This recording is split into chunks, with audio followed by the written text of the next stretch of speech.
எப்பேற்பட்ட நடுவர் நீங்க. இப்பதான் அதுக்காக பேச்சு ஆரம்பிக்கிறேன்னு நினைச்சுறாங்க. முதல்லயே சொல்ல வேண்டியது நேரம் இல்லாதனால சொல்றாங்க. எங்க நடுவருடைய பெருமையை சொல்றேன், கைத்தட்டீங்க நல்லா எல்லாரும் தெரியும். பட்டிமன்ற ரசிகர்களின் உள்ளங்களில் உட்கார்ந்து இருக்கும் உற்சவ மூர்த்தி, உற்சவ மூர்த்தி நகைச்சுவை ஜன்னலே. உங்கள் தமிழை கேட்டால் தீர்ந்து போகும் இந்த ஆலத்தூர் ரசிகர்களுடைய இன்னலே இன்னலே இன்னலே. என்ன பேசினாலும் எப்பயும் கொடுக்கறதுதான். கூடுதலா கொடுத்துட போறதில்ல. நான் கேட்டா சொத்தையே எழுதிருக்க மாட்டீங்களா? நான் கேக்குறேன், நான் என்ன வச்சுக்கிட்டு வஞ்சாம பண்றேன். எவ்வளவு அற்புதமான நடுவர். நடுவரை வாழ்த்துறதுக்கு ஒரு பாட்டு கிடையாது, ஏதாவது ஒண்ணு இருக்கா நடுவர் நம்ம சினிமா பாட்டுல. நான் கேக்குறேன். ஆமா, ஆனா உண்மையாவே பல வெரைட்டி என்கிட்ட கொண்டு வராங்க பாத்தீங்களா நடுவர். ரொம்ப அற்புதமான ஒரு நடுவர். மகிழ்ச்சி. செல்போன் வந்து நடுவர், ஒரே விஷயம் சொல்றேன். இந்த செல்போன் வந்து எங்க இளைஞர்கள் பயன்படுத்துவது ஏதோ காதலிக்கு முத்தம் கொடுப்பதற்கு மட்டும் இந்த செல்போனை எங்க இளைஞர்கள் பயன்படுத்தவில்லை. யாருடைய உயிருக்காவது ஆபத்து என்றால் முதல் ஆளாக ஓடி போய் ரத்தம் கொடுப்பதற்கும் இதே செல்போனை தான் எங்கள் இளைஞர்கள் பயன்படுத்துகிறார்கள் என்பதை மறந்து விடாதீர்கள். என்ன சாதாரணமா எங்க செல்போன் நான் கேட்கிறேன் சார். உண்மையாவே எங்க சினிமா பாட்டுல வந்து இந்த பக்தி பாடல்களை பூரா அவ்வளவு ரீமிக்ஸ் பண்ணி நாசம் பண்ணிருக்காங்க இவங்க. பக்தி பாட்டை பூரா காலையில எழுந்திரிச்சு சொன்னா எல்லா வீட்லயும் ஒரு பாட்டு போடுவோம், சுப்ரபாதம். ஆமா, எப்படி அதுக்கு அந்த அம்மா சொன்னது நாதம் நாதம் குடிச்ச பேட உன் வாயில இருந்து நல்ல வார்த்தையா வராதான்னு. இல்லம்மா, ஒரு கொரட்டை விடுற மிச்சு நம்ம தலையில கட்டி வச்சாங்களே, இப்ப எப்படி இருக்கு, டைவர்ஸ் பண்ணிட்டியா என்ன? அதுக்கு அந்த அம்மா சொல்லுது பாருங்க, ஒண்ணு இல்ல, இப்ப அந்த கொரட்டை சத்தம் இல்லைன்னா எனக்கு தூக்கமே வரமாட்டுது. அன்னைக்கு ஒரு நாள் ஒரு கொரட்டை விடல, ஐயோ போயிட்டாருன்னு பார்த்தா அப்புறம் அப்பதான் எனக்கு உயிரே வந்து. இப்படி வெளிநாட்டுல விவேகானந்தர் அமெரிக்காவுக்கு போயிருந்தப்ப என்ன சொன்னாங்க தெரியுமா? விவேகானந்தர் பார்த்து வெளிநாட்டுல உள்ளவங்க சொன்ன, இந்த மாதிரியா எங்க நாட்டுல பாரு, கணவன் மனைவி எல்லாம் ரோட்லயே கை கொடுத்துட்டு போறாங்க, ரோட்லயே உமா கொடுத்துக்கிறாங்க, எல்லாம் ரோட்லயே முடிக்க போகுது. உங்க நாட்டுல பாக்குறேன், தமிழ்நாட்டுல கணவன் போற முன்னாடி மனைவி ஒரு 30 அடி 40 அடி தள்ளி தூக்கி ஒரு மஞ்சள் பையை தூக்கிட்டு போயிட்டு இருக்கு. என்ன கலாச்சாரம், வாட் நான்சென்ஸ் அப்படின்னு இருக்கான். அதுக்கு விவேகானந்தர் பதில் சொல்லியிருக்காரு, ஏன் உங்க நாட்டுல கணவன் மனைவி 2 பேரும் ரோட்லயே கையை கொடுத்துட்டு போறாங்கன்னா, விட்டா அவன் வேற ஒருத்தனோட ஓடி போயிடுவான், விட்டா இவன் வேற ஒருத்தனோட ஓடி போயிடுவான். ஆனா எங்க நாட்டு இங்க போறோம் போயிட்டு இருக்கப்பா, ஏன் போற போகலன்னா போய் சேர்ந்துட்டு வந்துட்டாரு டாக்டர். அந்த டாக்டர் எங்க அவரு பின்னாடி வந்துட்டு இருக்காரு. இவர் இல்லைன்னா நம்மளோட பிரெண்டை வைக்க மாட்டாங்க. எங்க பட்டுக்கோட்டையில பாருங்க, சர்க்கரை நோயாளிகள் சங்கம்னு வச்சிருக்காங்க. அதுக்கு தலைவர், செயலாளர், பொருளாளர். அதுக்கு தலைவருக்கு என்ன தகுதி தெரியுமா? அவருக்கு சுகர் 400 தான் அவர் தலைவர்.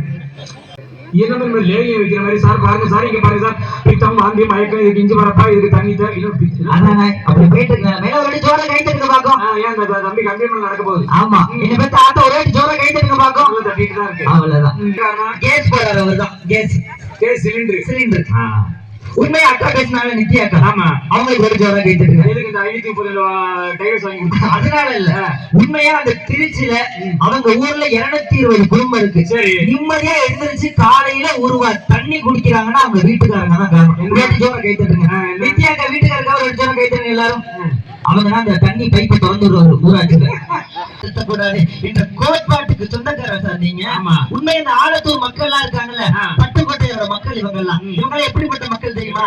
நல்லது செய்தாலும் கெடுதலாக நினைக்கும் மக்களுக்கு மத்தியில், நல்லது செய்தாலும் கெடுதலாக நினைக்கும் மக்களுக்கு மத்தியில், கெடுதல் செய்பவர்களுக்கு கூட நல்லதை மட்டும்தான் நினைக்கும் மக்கள் நம்ம ஆலத்தூர் மக்கள், இந்த பட்டுக்கோட்டை மக்கள். சரி, அப்படியே ஆம்பளை ஜோர கைட்டாங்க. அதுல இந்த விளம்பரங்கள் பாருங்க, பெரிய என்னங்கிறாங்க, பெரிய கொடுமை.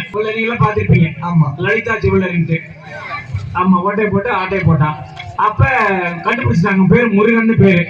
அப்ப உடனே அந்த லலிதா ஜுவல்லரி ஓனர் இருக்காரு பாருங்க. ஆமா, டிவி எல்லாம் பாத்திருப்பீங்க, விளம்பரத்துல வருவார்ல. அவர் சொன்னாரு, அந்த போலீஸ்ட கேட்டார், ஐயா நான் அந்த முருகன்ட்ட கொஞ்சம் தனியா பேசணும், எனக்கு பர்மிஷன் கொடுங்க அந்த முருகன்ட்ட.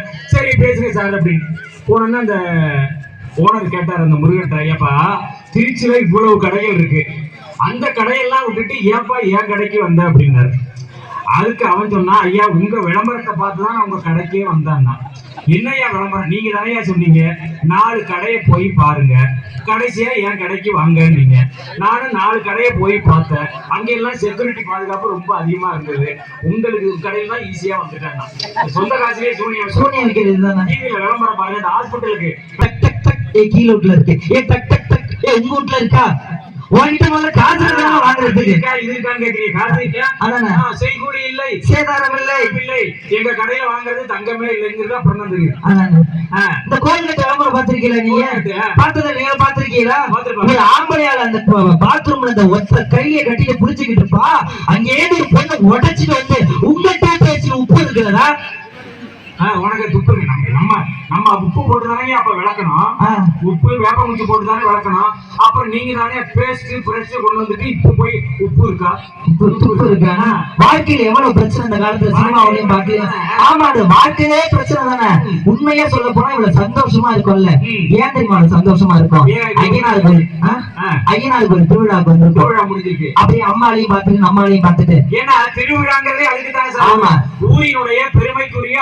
ஏன் கோயிலுக்கு காப்பு கட்டியாச்சு 10 நாள் யாரும் வெளியில போக கூடாதுன்னு சொல்றோம் தெரியுமா? ஏன் சொல்றோம்? சொந்தக்காரங்க எல்லாம் வெளியூர்ல எல்லாம் இருப்பாங்க. ஆமா, அந்த திருவிழா அன்னைக்கு தான் எல்லாரும் வருவாங்க. ஆமா, வந்தவங்க யாரும் உடனே போயிடக்கூடாது. 10 நாளைக்கு இருந்துட்டு எல்லாம் சமைச்சு சாப்பிட்டு சந்தோஷமா போகணுங்கிறதுக்காக தான் யாரும் போயிடக்கூடாதுங்கிறது பேசுவாங்க. எல்லாரும் கேட்பாங்க.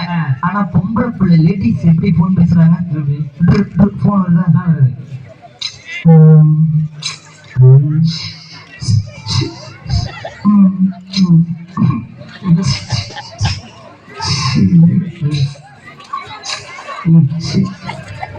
போன் வரல. சுரேஷ், சுரேஷ்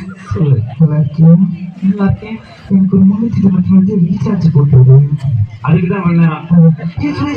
அப்பா லைன்ல வராது. சொல்லுடா ரமேஷ். இந்த கல்யாணத்துக்கு முன்னாடி உங்க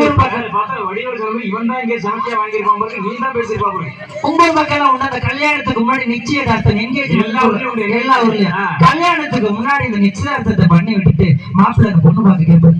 அப்படி இப்படின்னு போன் அந்த ஜன்னல்ல கொடுத்து விட்டுட்டு அடுத்த நாள் கால் பண்ணுவார். யாரு? நான் இதை பார்க்க வந்தேன்ல. நல்லா இருக்கீங்களா? நேற்று தான் நான் பார்த்துட்டு சாப்பிட்டீங்களா? காலைல 6 மணிக்கு என்ன சாப்பிட்டேன்? குஸ்கா சாப்பிட்டேன். நாய் பழைய சோறு தின்னு இருக்கும். நீ என்ன சாப்பிட்ட? பிரியாணி. இது ரவா உப்புமா தின்னு இருக்கும். பேசிட்டு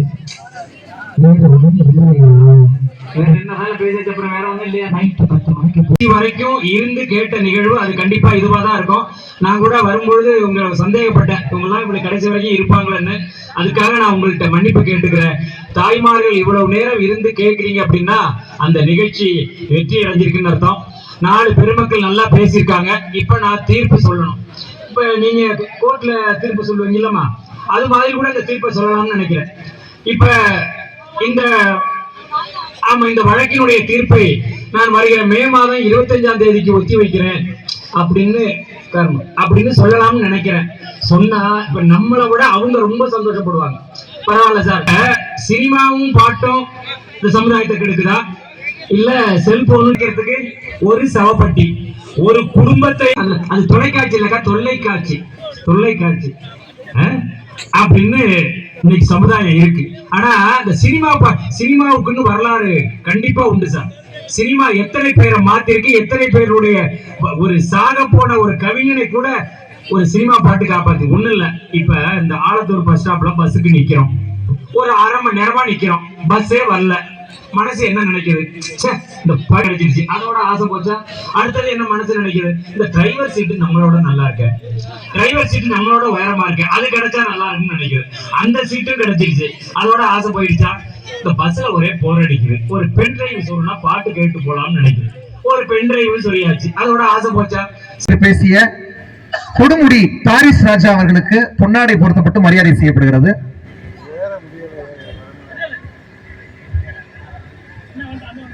அடுத்ததாக திருச்சியைச் சேர்ந்த வழக்கறிஞர் நித்யா அவர்களுக்கு மரியாதை செய்யப்படுகிறது.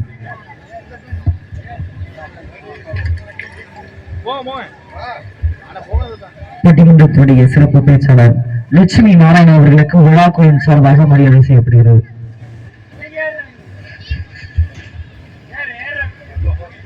வேதாரண்யம் அகிலன் அவர்களுக்கு மரியாதை செய்யப்படுகிறது.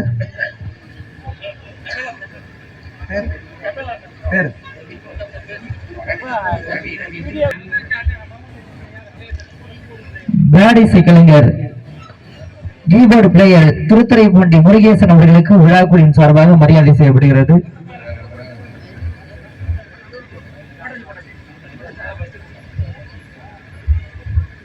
பேடிசை கலைஞர் வெற்றிவேல் அவர்களுக்கு விழாக்குழுவின் சார்பாக மரியாதை செய்யப்படுகிறது.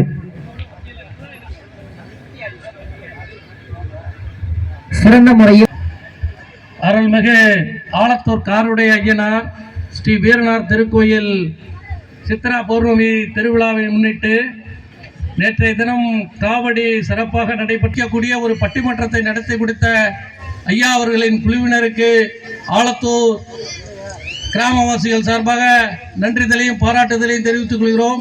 இந்த நிகழ்ச்சியினை இனிதே வடிவமைக்க நிதியுதவி அளித்த ஆலத்தூர் மேலத்தெரு மறைந்த அண்ணன் ஆர்.வி. ராமச்சந்திரன் அவர்களுடைய பேரன் அசீர்க்கும் எங்களுடைய மனமார்ந்த நன்றியினை தெரிவித்துக் கொள்கிறோம்.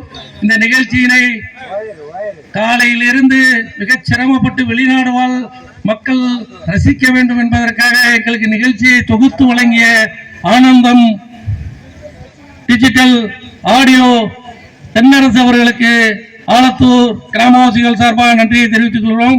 இந்த நிகழ்ச்சியை மிகச்சிறப்பாக